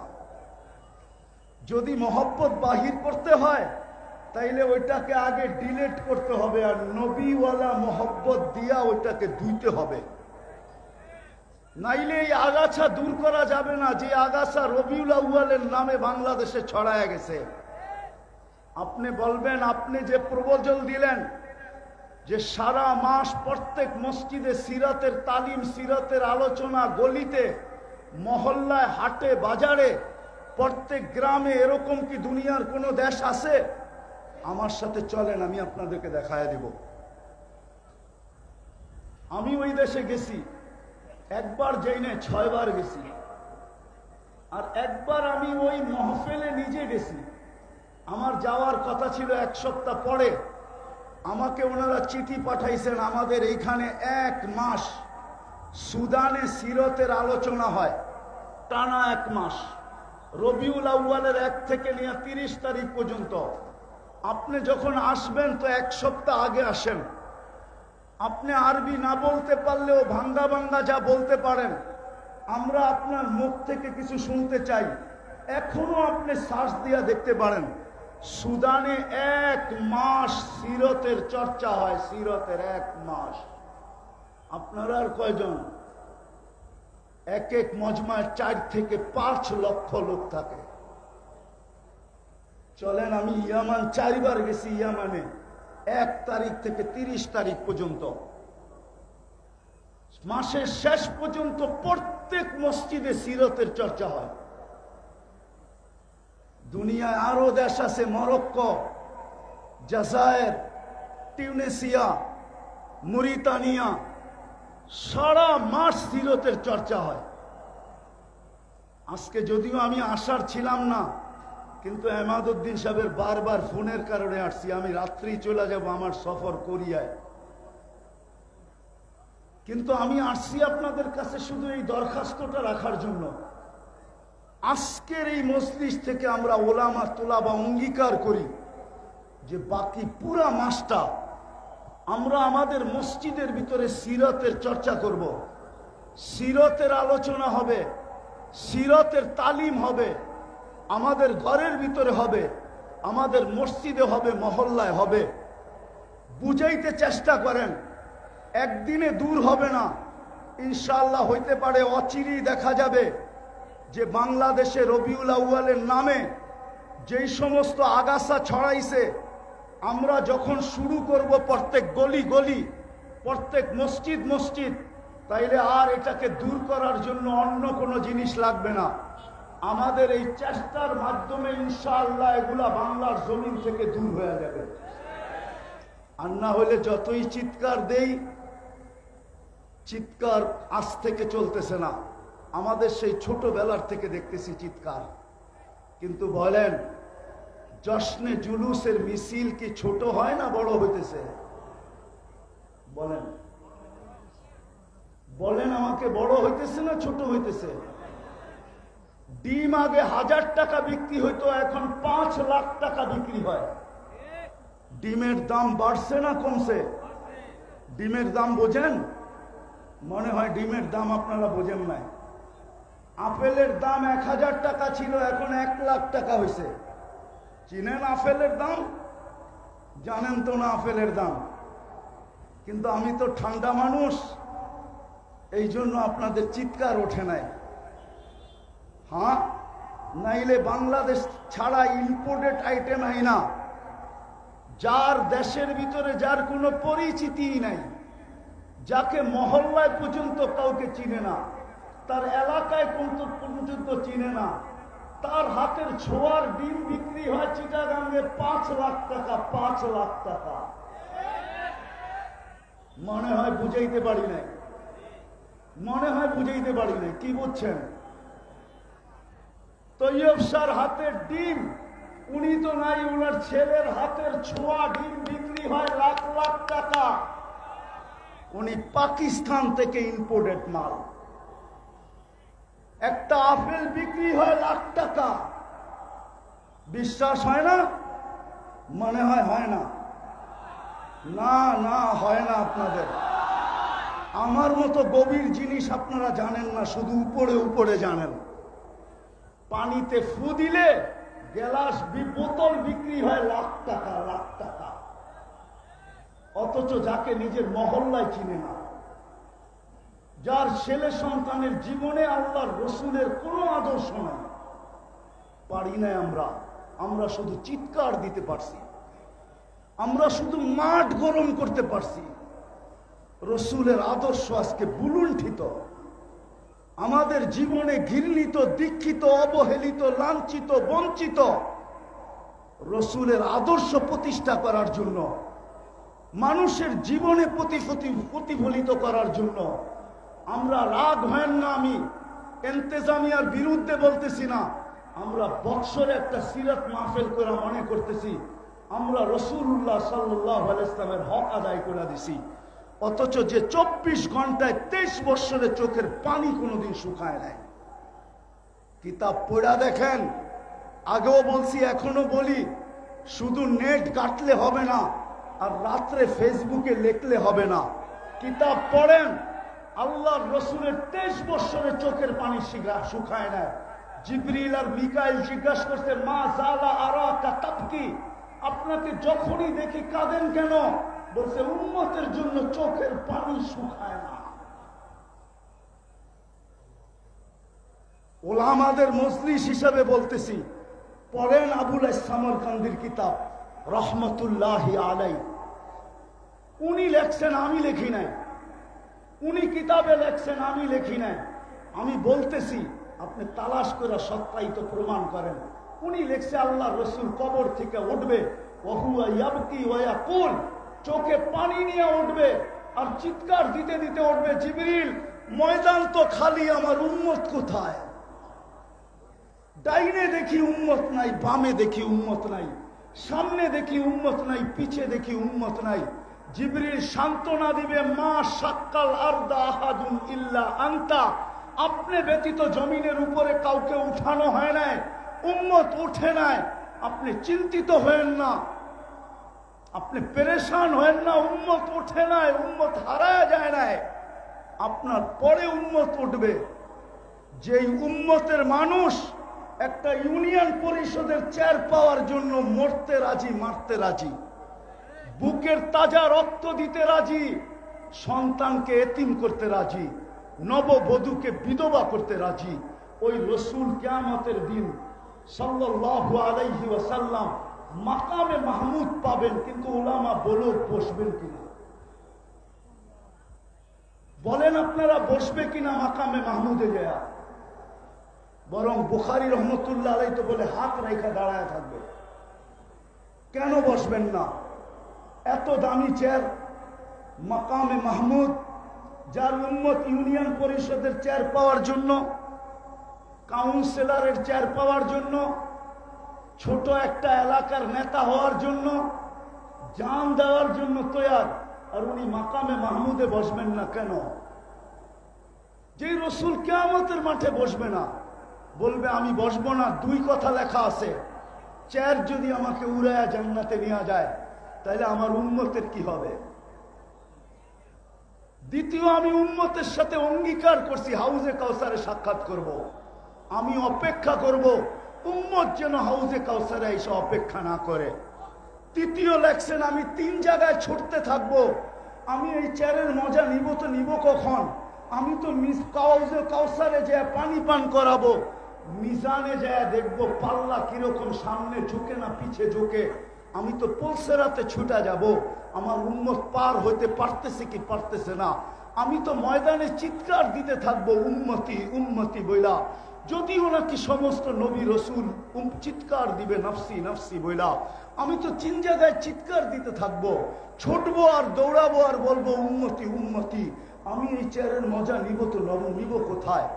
ওই রসুল যিনি উম্মতের জন্য এতটুকু দিয়া গেছেন, বলেন আজকে তার আদর্শ শুধু দাড়িতেই নিবদ্ধ, শুধু টুপিতেই, শুধু পাগড়িতেই, শুধু একটা জুব্বাতেই, শুধু সকাল বিকাল জিকিরেই, শুধু দাওয়াতেই? ওই রসুল আদর্শ দিয়া গেছেন আমাদেরকে। আজকে মুসলমান ওই আদর্শের, আমি তো ফিলিস্তিনের জমিন 14 বছর আগে চৈশা আসছি, 14 বছর। আপনি তো মিডিয়ায় দেখা চিৎকার দেন, আপনার সাথে আমার কোনো বিরোধ নাই, কিন্তু আমার মতো ওই জমিন চৈশা দেখেন না আপনারা। আমি অহংকার করে বলতেছি না, আগে 99টা বলতাম, আজকে 102টা বলতেছি। 102টা দেখা শেষ আমার, বাইচা থাকলে আরো দেখার ইচ্ছা আছে। আমি 14 বছর আগে ফিলিস্তিন দেখা আসছি। আপনি অদিয়ে মুসা শুনছেন, কিন্তু এই চোখ দিয়ে দেখেন নাই। আপনি অদিয়ে খলিল শুনছেন, যেখানে ইব্রাহিম আলাইহিস সালাম শুয়ে আছে, এই চোখ দিয়ে দেখেন নাই। আমার চেয়ে বেশি ব্যথা আপনার দিলে না, আমি বিশ্বাস করি, কেননা আমি অদিয়ে মুসা দেখা আসছি। আমি ইব্রাহিম আলাইহিস সালামের ওয়াদি দেখা আসছি, ওয়াদিয়ে ইব্রাহিম, যেখানে উনি শুয়ে আছেন। ফিলিস্তিনের জমিন আমি চৈশা আসছি, যেই জমিনের প্রত্যেকটা বালুর কণার সাথে বরকত মিশ্রিত। ওয়া বারাকনা হাওলা, ওই জমিন যেখানে আল্লাহ ১৬ লক্ষ নবীদেরকে জীবিত করে একত্রিত করছেন। আর ওই নামাজ যেখানে মুহাম্মদুর রাসূলুল্লাহ ইমামতি করছেন, ওই জায়গার থেকে আল্লাহ রসুল আরশের টেকআপ করছেন। মক্কা থেকে বাইতুল মুকাদ্দাস পর্যন্ত রানওয়ে ছিল, বাইতুল মুকাদ্দাস থেকে টেকআপ করে উপরে উঠছেন। ওই জমিন যেখানে 70 জন জলিলুল কদর সাহেব নবীর কবর পড়া রাখা আছে। কোন কবি লিখছিলেন, এমন দেশটা কোথাও তুমি পাবে না কো খুঁজে, সকল দেশের সেরা সেজে নবীদের জন্মভূমি। ফিলিস্তিন নবীদের জন্মভূমি। আপনি তো মিডিয়ায় দেখা চোখের পানি ঝরান, আমার এখানে ব্যথায় পড়া। আজকে 200 দিনের উপরে হলো, 40,000-এর উপরে মানুষ মারা গেল। ওরা প্রতিদিন 6 ওয়াক্ত নামাজ পড়ে, 5 ওয়াক্ত তো পড়েই পড়ে, আর প্রতিদিন 1 ওয়াক্ত জানাজার নামাজ পড়ে। গত রমজানের হেরেমের কান্না দেখা আমার বিশ্বাস হইতেছিল, মনে হয় এইবার 1 ঈদ হবে না, 2 ঈদ হবে। বাইতুল মুকাদ্দাসের স্বাধীন, ফিলিস্তিনের স্বাধীনতার ঈদ হবে, আর রোজার ঈদুল ফিতর হবে। কেননা আমার এই ছোট জীবনে যতবার রমজানে গেছি, গত রমজানের মতো আইম্মাদের, হেরেমের ইমামদের কান্না আমি কখনো দেখি নাই, মুসল্লিদের কান্না কখনো দেখি নাই। 2 হেরেমের জমিন ভাইসা গেছে কান্নায়। কিন্তু ভাবছিলাম দোয়া মনে হয় কবুল হবে। কিন্তু রমজান পার হয়ে, কোরবানি পার হয়ে আবার রমজান আসতে শুরু করলো, কিন্তু আজ পর্যন্ত দোয়া কবুলের কোনো চিহ্ন দেখতেছি না। মনে হয় ইব্রাহিম ইবনে আদম রহমতুল্লাহ আলাইহির কথা সত্য। ইব্রাহিম ইবনে আদমকে জিজ্ঞাসা করছিল, ইব্রাহিম দোয়া তো করি, চোখের পানি তো ঝরে, কিন্তু কবুল হয় না কেন? তো ইব্রাহিম হাসি দিয়া বলছিল, তাসির রাসূল, আল্লাহর রসুলের আদর্শের নাফরমানি করবে আর ভাববে দোয়া কবুল হবে। দোয়া কবুল হওয়া তো দূরের কথা, তোমাদের দোয়া মাথার উপরে ওঠে না। আমার কথা শেষ, পায়ে হাত দিয়া বলতেছি, আসেন আমরা এই রবিউল আউয়াল মাসটাকে কেন্দ্র করে প্রত্যেক মহল্লায় মহল্লায়, মসজিদে মসজিদে, গলিতে গলিতে, সর্ব জায়গায় ছড়ায়া যায় আমরা আল্লাহর রসুলের আদর্শকে বয়ান করি, আল্লাহর রসুলের সিরতের চর্চা এবং আলোচনা করি, মানুষকে উদ্বুদ্ধ করি যেন আল্লাহর রসুলের আদর্শের দিকে বাড়ে। এইভাবে যদি আমরা প্রত্যেক গলি গলি একটা পরিবেশ তৈরি করতে পারি, তাহলে আমার বিশ্বাস আমার জাতিকে আমি চিনি, 1400 বৎসরের তারিখ দিয়া চিনি। আমার জাতি ইনশাআল্লাহ একদিন জায়গা উঠবে, আর আমরা যা চাই এটা আওয়াজবিহীন আমার জাতি কাঁধে নিয়ে দাঁড়ায় যাবে। কেননা এই জাতি জুলুম বেশি দিন সহ্য করতে পারে না। এই জাতিকে আপনারা আধ্যাত্মিকভাবে চিনেন না। বাংলার জাতি আর এই মাটি আধ্যাত্মিকভাবে আপনারা চিনেন না। একটু ইঙ্গিত দিছিলাম আমি যে 1400 বৎসর আগের কোরবানি এখানে লুকানো আছে, কিন্তু আমাদেরকে একটু সজাগ হতে হবে। প্রত্যেক মসজিদ মসজিদ, মহল্লায় মহল্লায় আমার বিশ্বাস উলামায়ে কেরাম এইখান থেকে আজকে প্রোগ্রাম বানাবে যে আমরা ঢাকা শহরের একটা গলি রাখবো না, একটা মসজিদ রাখবো না, একটা ওয়ার্ড রাখবো না। আমরা সিরতের প্রোগ্রাম দরকার হইলে ডেলি 5টা 10টা করব। আর আলহামদুলিল্লাহ ঢাকা শহরে উলামায়ে কেরামের অভাব নাই। একদিনে 20টাও সামলাইতে পারবে, 50টাও সামলাইতে পারবে, 100টাও সামলাইতে পারবে। আমি আপনাদের কাছে হাত জোর করে বলতেছি, আসেন আমরা একটা বৎসর কইরা দেখি, তারপরে আমাদের এখানের পরিস্থিতি কি দাঁড়ায়।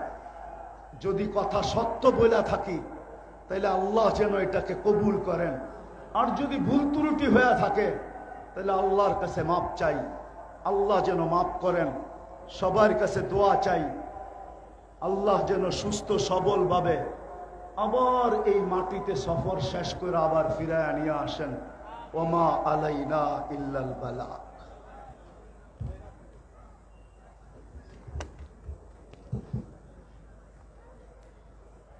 মাশাআল্লাহ, জাযাকুমুল্লাহ আহসানাল জাযা। অত্যন্ত গোছালো ও চমৎকার আলোচনা আমাদেরকে উপহার দিলেন। আল্লাহ আমাদের আমল করার তৌফিক দান করেন। জাতীয় সিরাত কমিটির উদ্যোগে আয়োজিত সিরাতুন নবী সাল্লাল্লাহু আলাইহি ওয়াসাল্লাম মহাসম্মেলনের এই পর্যায়ে আপনাদের সামনে গুরুত্বপূর্ণ তাকরীর পেশ করবেন হযরত মাওলানা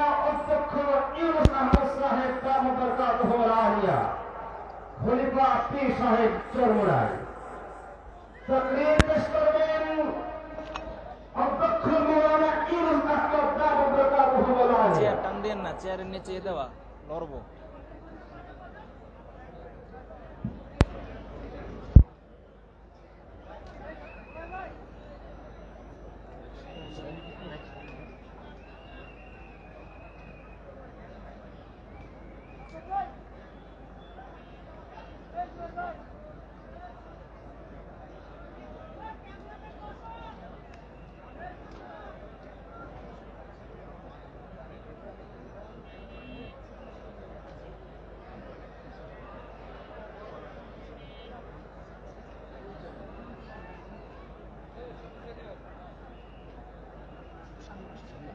সামনে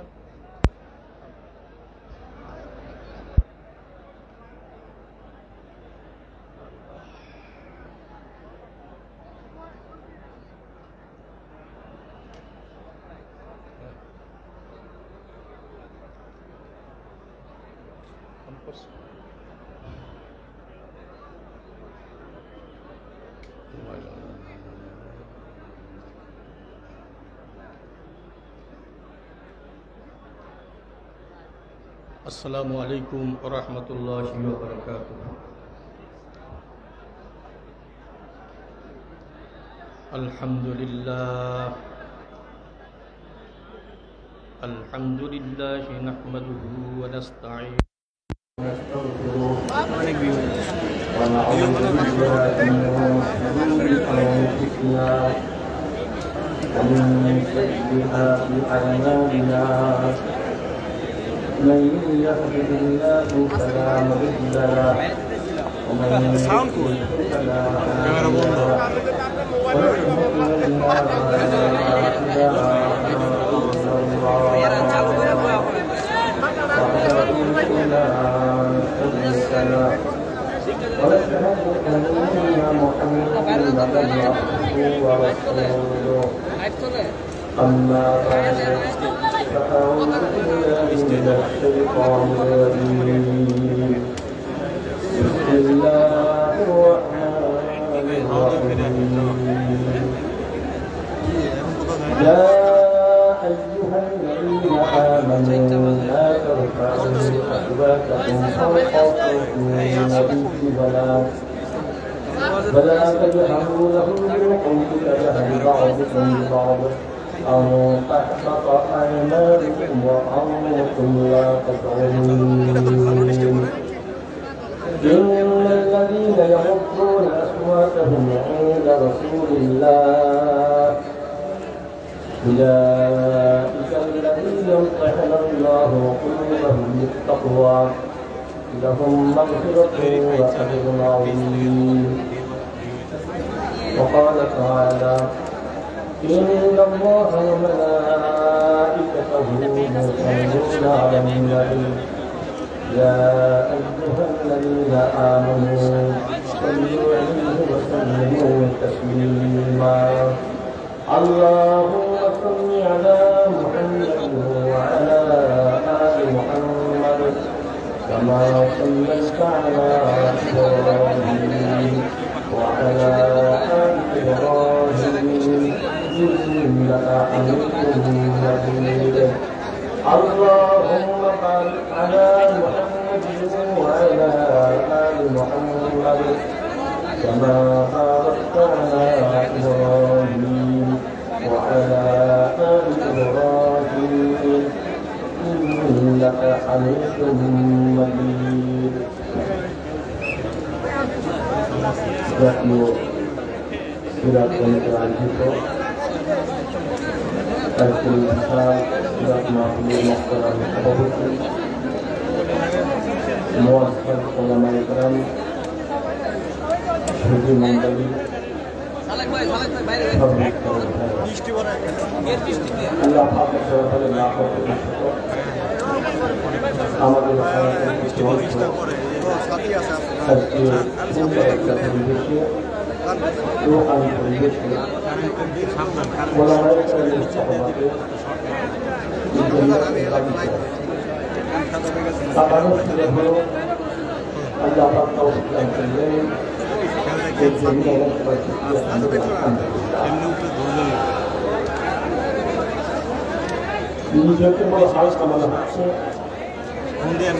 মাথার উপরে বড় ভারী বোকা ছিল, কালো মেঘ ছিল, মেঘ কেটে গেছে। 5ই আগস্ট বাংলাদেশের আকাশে ঘন মেঘ ছিল, মেঘ আলাপা দূর করে দিয়েছে। কেন হালকা মনে হচ্ছে? এমন একটা মজমাত ইন্তজাম করতে হলে আয়োজন করতে হলে অনেক পরীক্ষা দেওয়া লাগবে, অনুমতির জন্য দাঁড়ে দাঁড়িয়ে ঘরে দৌড়ানো লাগবে। এইবার আল্লাহ আরো একটু দূর করে দিচ্ছে রহমান কাজ দিতে। এই রহমান জন্য অভ্যাস থাকে সবাই বলে আনা সবাই তোমার কয়েক মিনিট দিতে। আমি আগে ওদের ধরে করেছি, সেটা কি আজটা প্রোগ্রামে দিতে হবে। মহাতারাম সভাপতি সাহিত্য বলেছেন কয়েক মিনিট দিতে হবে, উনি বলেছেন ঠিক আছে আসেন ব্যবস্থা হবে। সদরবাদ রওনা করছি পঞ্চগড় থেকে, এখানে আসতে পেরে ওয়াদা থেকে রাখতে পেরে আমি বুঝতেছি আল্লাহ আমাদের দরকার শুক্র দিয়ে রাখলাম। সিরাপ মাটি তেরো করে একটু আগে আমরা বুঝে গেছেন একটা দুটা না, বারবার বহুবার খাওয়া। কারণ আমাদের দেশের বাস্তবতা হল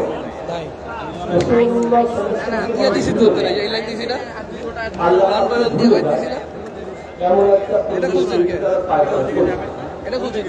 এমনকি শিক্ষা ব্যবস্থার মধ্যে এমন কিছু বিষয় ঢুকানো হয়েছিল, এদেশের সচেতন নাগরিক যারা চিন্তা করে দিয়েছিল আমাদের ভবিষ্যৎ প্রজন্ম তারা কি ইমানদার হয়ে চলবে নাকি রাত্রি পাওয়ার সম্ভাবনা আছে, এই টেনশন তাদের ছিল।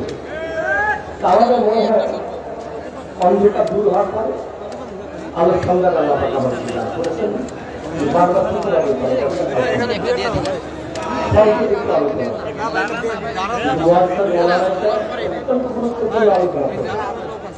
আমি তার ধার কাছে যেতে পারবো না। মানে জানেন আরে ভাই মাথাটা সরান, আপনি বারবার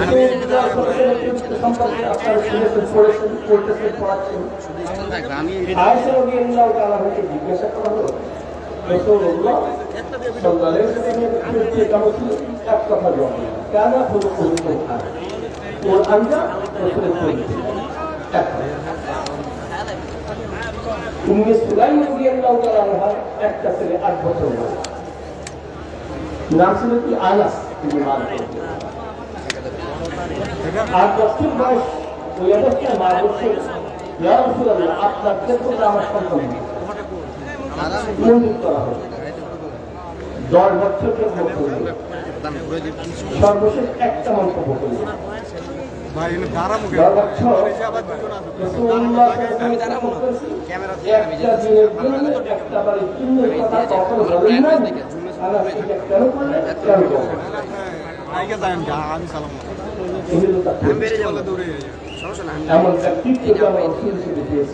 খুশি না বেদা অর্ধেক খুশি না পুরাপুরি খুশি আবার শুক্র দিকে শুনেছিলাম মায়ের সঙ্গে বেড়াতে গিয়েছেন নানা বাড়ি। তখন সৌদি আরবের অবস্থা কি ছিল, এক গোত্র আর এক গোত্রকে আক্রমণ, নানা বাড়িতে থাকা অবস্থা অন্য গোত্র ওই নানা গোত্রকে আক্রমণ করে অনেক লোক বন্দী হয়েছে, অনেক গোলমাল হয়েছে। কিন্তু ওইখানে যাই কেউ কিন্তু তারা বন্দী হয়েছে। কিছুদিন থাকবার পর চিন্তা করলো দিয়ে কি করবো, বাজারে উঠানো, বাজারে উঠাতে যাই শরীর জানাসে সে পর্যন্ত ব্যবসা কিনা সাব্যস্ত হল। হাকিম ইবনে হিসাম খাদিজা রাদিয়াল্লাহু তাআলা হয় খাদিজা, ওনার সঙ্গে কন্টাক্ট,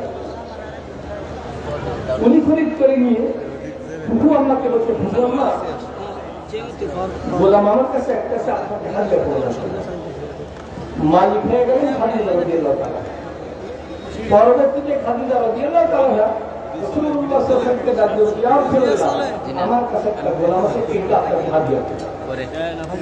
মারি হয়ে গেলেন রাসূলুল্লাহ। বেশ দিন চলছে। জায়েদের বাবা না কান্নাকাটি করতে করতে তাদের চোখে সামনে রাখছে। এক পর্যায়ে জায়েদের এলাকা থেকে কিছু পাস করার জন্য জায়েদকে পিছনে আগে দিত এই না জায়েদ, তুমি সেই জায়েদ তোমার হ্যাঁ কথাবার্তা হলো। তারা যাওয়ার সময় বলছে, আমার বাবা মাকে বললেন আমি অমুক জায়গায় চলে গেছে। গিয়ে যখন বলছে জায়েদকে আমরা অমুক জায়গায় দেখি, একটু আশ্বস্ত হয়েছে, মুক্তি পালে টাকা নিয়ে চলে আসে। জানতে পারলেন রাসূলুল্লাহ সাল্লাল্লাহু আলাইহি ওয়াসাল্লাম আসেন মসজিদ, চলে গেছে। গিয়ে বলছে, ইয়া রাসূলুল্লাহ, আপনার দয়ার খবর জানেন, মায়ের খবর শুনেছি, আমাদের পরিবার পুত্র সন্তান আপনার কাছে আসে, বড় আশা নিয়ে এসেছে, মুক্তি পালে টাকাও আছে, আমরা আমাদের সন্তানকে ফিরে দেব। রাসূলুল্লাহ সাল্লাল্লাহু আলাইহি ওয়াসাল্লাম বললেন, আমি তো তোমাদের কথা শুনলাম, জায়েদের কথা শোনা হলো, আসো জায়েদ চলে আসে। এনাদেরকে চিনো?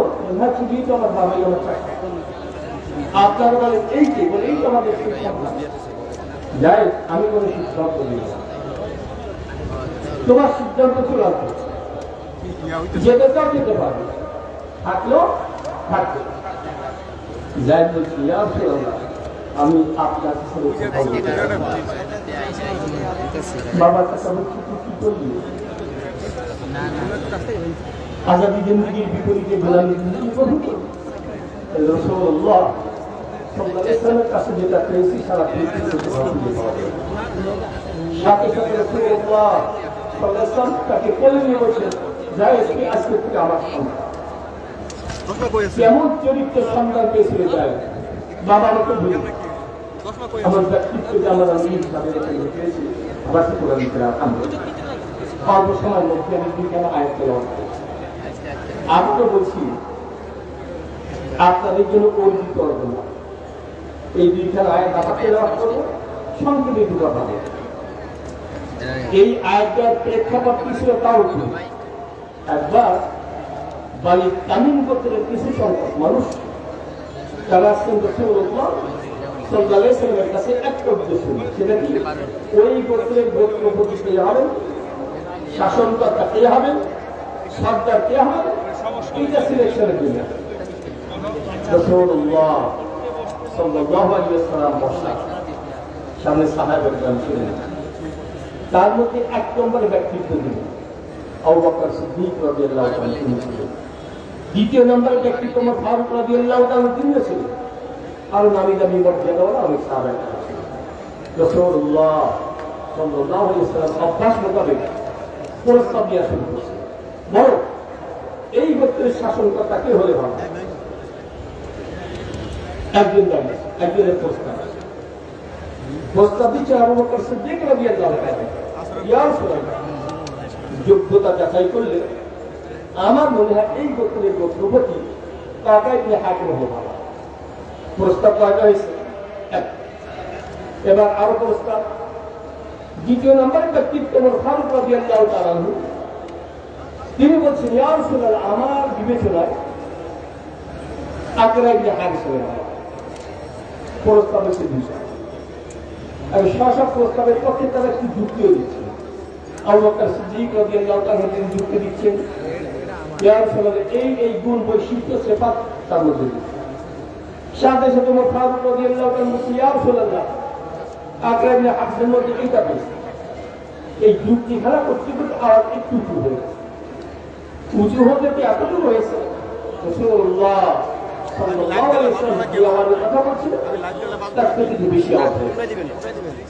এই জায়গাটা আল্লাহকে ভালো লাগে না, আশা করি বাদ হয়। রাসূলুল্লাহ সাল্লাল্লাহু আলাইহি ওয়াসাল্লাম তার সাহাবারা তার কি উঁচু আওয়াজে কথা বলবে, আল্লাহ পাক পছন্দ করেন। একটু ধর্মের স্বরে আয়াত আল্লাহ, বিসমিল্লাহির রহমানির রহিম, يا أيها الذين آمنوا لا ترفعوا أصواتكم فوق صوت النبي ولا تجهروا له بالقول كجهر بعضكم لبعض أن تحبط أعمالكم وأنتم لا تشعرون. হে মুমিনেরা লা তারফাউ আসওয়াতাকুম, তোমাদের কণ্ঠস্বর উঁচু করতে পারবে না, উঁচু আওয়াজে কথা বলতে পারবে না। শুধু তাই না, ওয়ালা তাজহারু লাহু বিলকওলি কাজহারি বা'দুকুম লিবা'দ, তোমরা পরস্পর আলোচনার মধ্যে যে আওয়াজে কথা বলো তেমন আওয়াজে আমার হাবিবের সামনে কথা বলা যাবে না। যদি বলো এই অভ্যাস অভ্যস্ত হও, তোমাদের যত সামাজিক যে তোর মধ্যে ধ্বংস হয়ে যাবে কেউ। এইগুলো চিন্তার বিষয়, তাদের অন্য কতটুকু ভুল কতটুকু, কিন্তু কথার আওয়াজ একটু বেশি। রাসূলুল্লাহ সাল্লাল্লাহু আলাইহি ওয়াসাল্লামের মর্যাদা কেমন ছিল, যার সামনে একটু উঁচু আওয়াজে কথা বলা দিচ্ছে। এখন সাহাবায়ে খুব ভীত হয়ে গেলেন যে জোরে কথা বলে নেই সব ধ্বংস হয়ে যাবে। এদের একটা কথা, নেকি সব ধ্বংস হয়ে যাবে, তা তো মোমেন ছিল। উসুল কি ছিল? মোমেনের নেকি ধ্বংস হয় না। আল্লাহ তো বলেছেন অন্য জায়গায়, ইন্নাল্লাহা লা ইউযিউ আজরাল মুমিনিন, মোমেনদের নেকি ধ্বংস হবে না, তারা তো মোমেন ছিল। এইখানের বই পরিচিত মনে তাফসীরের মধ্যে সমাধান দিয়েছে, কেউ যদি রাসূলুল্লাহ সাল্লাল্লাহু আলাইহি ওয়াসাল্লামের সঙ্গে বেয়াদবি করে, আল্লাহ পাক তার থেকে একটা জিনিস ফেলে নিয়ে যান। কয়টা? একটা। তার নাম হলো তাওফীক। তার নাম কি বললাম? তাওফীক বা যোগ্যতা, ক্ষমতা ব্যবহার করা। কিসের তাওফীক? আমার ভাইরা বলুন, ইমান ধরে রাখার জন্য তাওফীকের প্রয়োজন আছে কিনা? এই তাওফীক জ্ঞানকে আল্লাহ তাফসীরের মধ্যে উল্লেখ করা হয়েছে, আল্লাহ পাক যখন দেখেন তার হাবিবের সঙ্গে বেয়াদবি হয়েছে, আল্লাহ পাক একটা জিনিস কেড়ে নেন, তার নাম তাওহীদ। ঈমান ধারণা কেন তাওহীদ, সেই তাওহীদ কেড়ে নেন। তাওহীদ যখন চলে যায়, ঈমানও চলে যায়। ঈমান যখন চলে যায়, নেক্সট সফল হয়। সাহাবায়ে কেরাম সফল হলেন।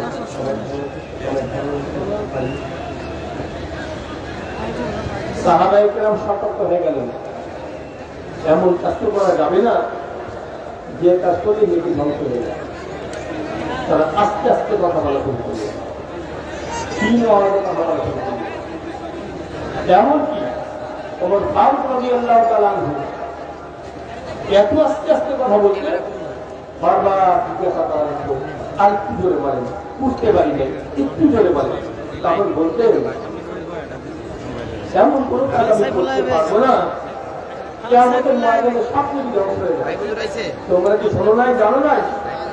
রাসূলুল্লাহ সাল্লাল্লাহু আলাইহি ওয়াসাল্লামের আওয়াজের থেকে বেশি আওয়াজে কথা বললে সব ধ্বংস হয়ে যাবে, আমি এর থেকে বেশি আওয়াজে কথা বলবো। সাহাবায়ে কেরাম অনেক সতর্ক করে গেলেন। কেউ কেউ মুখের মধ্যে মার্বেল রাখা শুরু করলেন, পাথর রাখা শুরু করলেন। কথা বলবার আগে চিন্তা করতেন যে আওয়াজ কেমন হতে হবে, আওয়াজ বেশি হলে অত দেরও করবো না, কথা বলবো।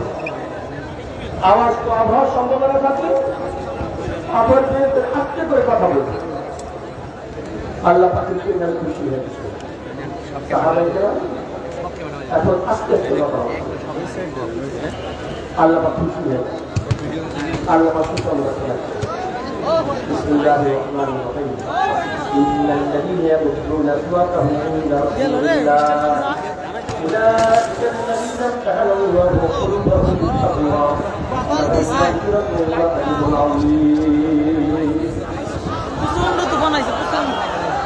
আল্লাহ পাক বলেছেন, যারা আদব রক্ষা করতে গিয়ে আস্তে কথা বলে, আমার হাবিবের সঙ্গে আদব রক্ষা করতে গিয়ে তিন আওয়াজে কথা বলে, أولئك الذين امتحن الله قلوبهم بالتقوى, আমি তাদের বরফকে স্মরণ করে ফেলেছি তাকওয়া দিয়ে দেওয়ার জন্য। শুধু তাই না, লাহুম মাগফিরাহ, তাদের সবার ঘোষণা দেওয়া হবে, ওয়া আজরুন আযীম, জান্নাতে নিয়ে মহা পুরস্কারে পুরস্কৃত করা হবে। আল্লাহ আদব রক্ষা করলে আল্লাহ কলবের একটা কলবের মধ্যে তাকওয়া বসিয়ে দেন। যদি বেয়াদবি হয়, সব কিছু বরবাদ হবে, ধ্বংস হয়ে যাবে। এইখানে আমাদেরকে সতর্ক করা হয়েছে। রাসূলুল্লাহ সাল্লাল্লাহু আলাইহি ওয়াসাল্লামের সঙ্গে বিয়াদবি করলে যেমন সব বরবাদ হয়ে যেতে পারে, ঠিক তার লাভের পর অনুপস্থিতিতে হাক্কানি আলেম ওলামা পীর মাশায়েখ বুজুর্গ তাদের সঙ্গে বিয়াদবি করলেও একই পল্লীতে হাসিল হবে। এইটা বলছি বিশেষ করে আমার কথাবার্তা হয়েছে। অনেক সময় দেখা যায় কথাবার্তা লেখা যাচ্ছে ওলামা একদম সম্পর্কে নেগেটিভ কথা লেখা হয়, বিয়াদবি করা যাবে। আল্লাহ পাক তাওফিক করে নিলে দেখবেন হেদায়েতের উপর চলা কঠিন হয়ে যাবে। বিশেষ করে যারা মাদ্রাসা পরিচালক আছেন, কর্মচারী আছেন, ওলামা একরাম